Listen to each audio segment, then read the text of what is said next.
Song competition affects monoamine levels in sensory and motor forebrain regions of male Lincoln sparrows.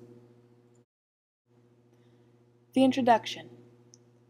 What this article talks about is the association between monoamine neuromodulators and natural social behavioral adaptation. Through these connections, implications for neuroplasticity are exposed. The neurotransmitters that are focused on are norepinephrine, dopamine, and serotonin. All of these neurotransmitters are witnessed when a male Lincoln sparrow is trying to mate. This is the case because just like most males in the wild, male Lincoln sparrows become very territorial when competing with other males. To perform the experiment, male Lincoln sparrows have to either listen to long and complex or short and simple recordings of other male songs.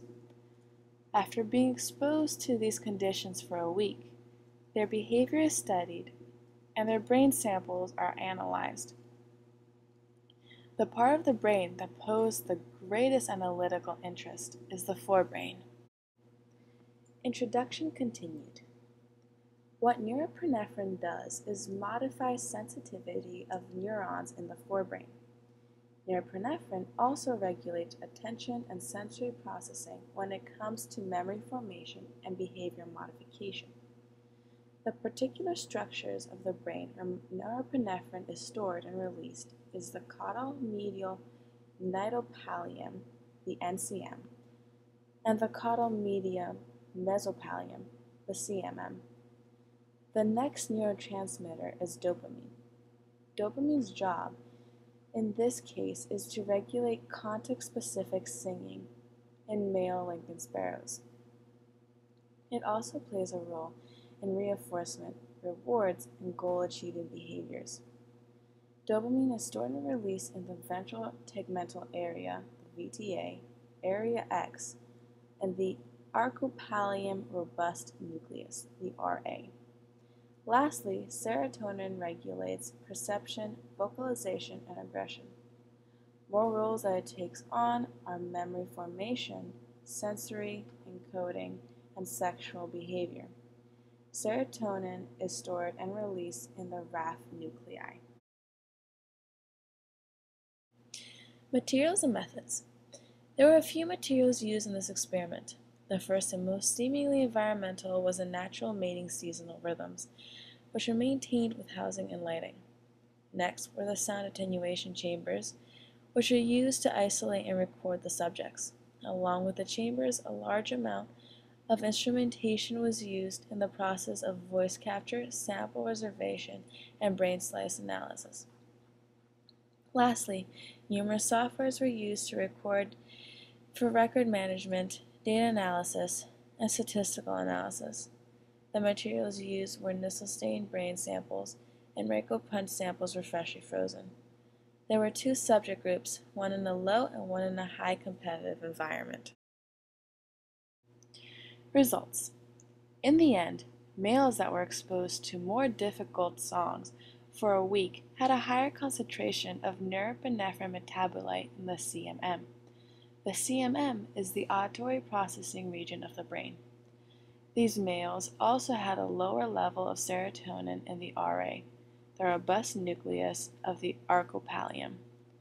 When other factors were studied, it was found that there were no other major differences between the two groups. With these findings, the experimenters were not sure if male birds' own stimulation changed when being exposed to the playback treatment influenced the observed differences in the brain. After close analysis, the results show that the difficulty of the song causes changes in the monoamine and metabolite levels. As mentioned in the results, male Lincoln sparrows become more competitive when they were exposed to a longer and more complex male song. What these results show is a long-term social conditioning. Unfortunately, there was no reliable relationship between the levels of monoamines and metabolites when it comes to a change in singing patterns prior to the sacrifice. This is because the bird's singing efforts were not looked at before the brain was analyzed. It was proven that the treatment did cause the birds to become more competitive and thus sing more. This change in behavior is caused by monoamine because it mediates neuroplasticity by making some target neurons more sensitive and more easily excitable. Monoamines act as a modulator of the sensory and motor processes that have to do with adaptive changes in the behavior. On the other hand, this experiment could not show us how long the monoamine levels change continued for. A good idea for future studies is to change the monoamine levels across a social group and throughout the experiment. That way, it can be seen if it's tied with the change of behavioral state and what the change occurs. When looking at the activity in the NCM and the CMM, there were triggers only during the specific songs which were influenced by recently occurring events or context. When looking at a female bird, norepinephrine is secreted in the forebrain when listening to a frequently heard and specific song. This is because norepinephrine allows sensitivity of neurons to specific stimuli. Thus, the more norepinephrine, the better off the male is to pay more attention to the level of the song sang by the other male bird.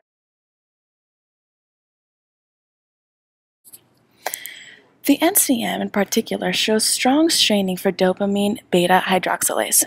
From this, inference can be made leading to strong noradrenergic innervation, likely from the locus coeruleus.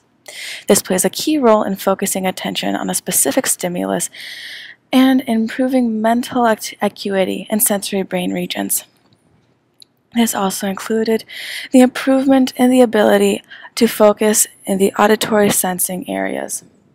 Based on previous studies, the present finding of higher norepinephrine metabolite levels, and thus presumably norepinephrine metabolism, in the CMM of male birds exposed to more challenging songs could reflect increased sensitivity and attention to song challenge. The absence of concomitant increase in norepinephrine section in the NCM may be surprising because the NCM is involved in the processing and memorization of song and noradrenergic activity is specifically implicated in this neural adaptation and processing regions. Due to the constraints on time, the experiment does not show a detection in differences in MVM between the two groups. It is possible that males in the two differing groups, if exposed to the song for equal amounts of time, were able to process and memorize the song with the same final outcome. Given the role of RA in regulating song output, we expected that monoaminergic differences in the brain regions would be correlated with recent motor output of song, independently of treatment. In particular, we expected levels of dopamine and serotonin metabolite to correlate positively with recent singing. The most surprising finding in this brain region was the level of serotonin was explained by the level of song challenge and was not reliably associated with the male's own singing behavior. This result supports the conclusion that serotonin was differentially regulated within RA as a function of social experience. Given that there was no treatment effect on serotonin metabolite, elevated serotonin might be interpreted to reflect increased presynaptic level or high extracellular level of this monoamine. This prior work is consistent with the present finding that males exposed to less challenging song who sang less had higher serotonin levels. Thus translates to finding the less composition results in higher serotonin levels. Collectively, the data demonstrates that persistent differences in the level of song challenge known to elicit a change in the competitive behavioral state of territorial male songbirds also affect monoaminergic measures in perceptual and song motor control brain regions. These findings implicate monoamine-induced neuroplasticity in achieving adaptive changes in behavioral state in response to long-term shifts in social conditions. Further, these support the hypothesis that social cues affect multiple brain regions in different but perhaps coordinated ways to ultimately achieve adaptive shifts in behavior. Future manipulated experiments building upon these findings will elucidate the causal relationship between monoaminergic activity and social-induced change in behavioral state. As the understanding of monoamine system increase, there is also growing need to examine the concerted changes in neuroaminergic systems, interconnected brain regions, and timelines in relation to environmental conditions and associated behavioral outcomes. Using diverse species will allow us to further analyze behavior in different species to get better results on change of behavior.